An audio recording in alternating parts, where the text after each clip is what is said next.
All right, so hi guys, Aaron Dade here again, and back to the ABC method about communication.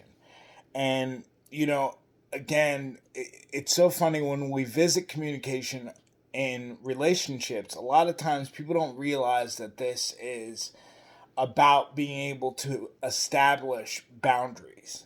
Boundaries actually come in different sets.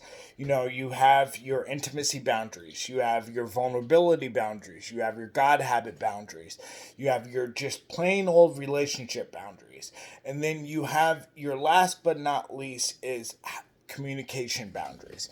How do we actually communicate? What's the environment that we communicate in?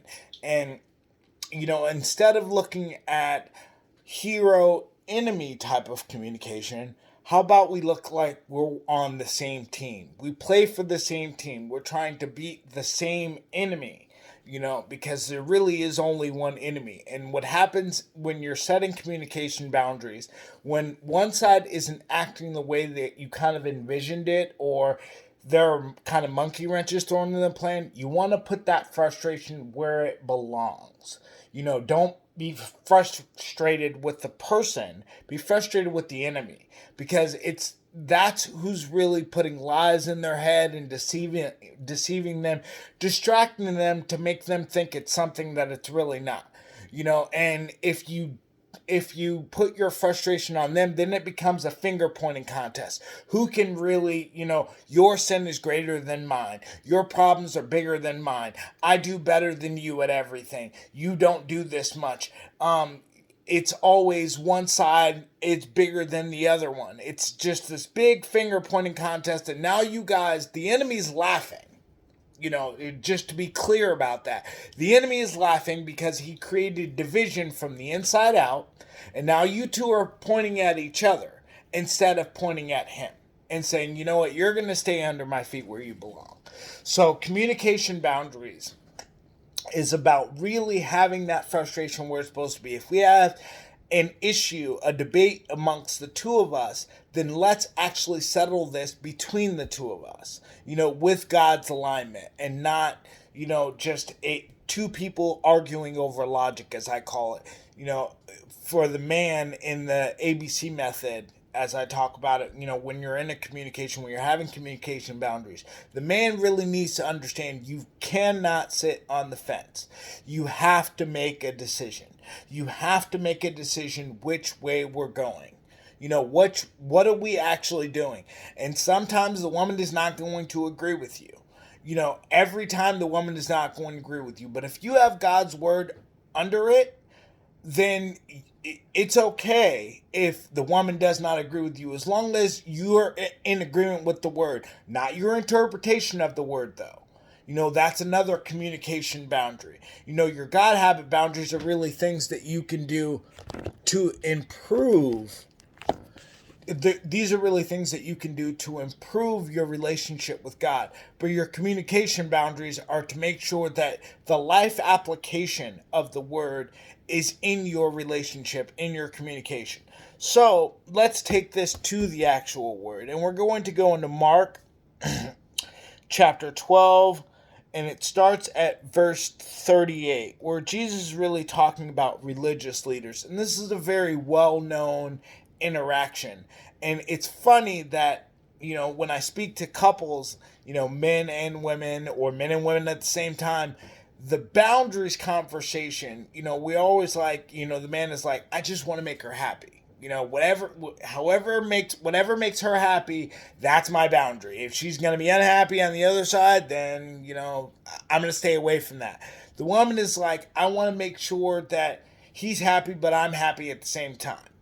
I want to make sure that things are going in the right direction. And the man is like, as long as she's not upset, then I'm good.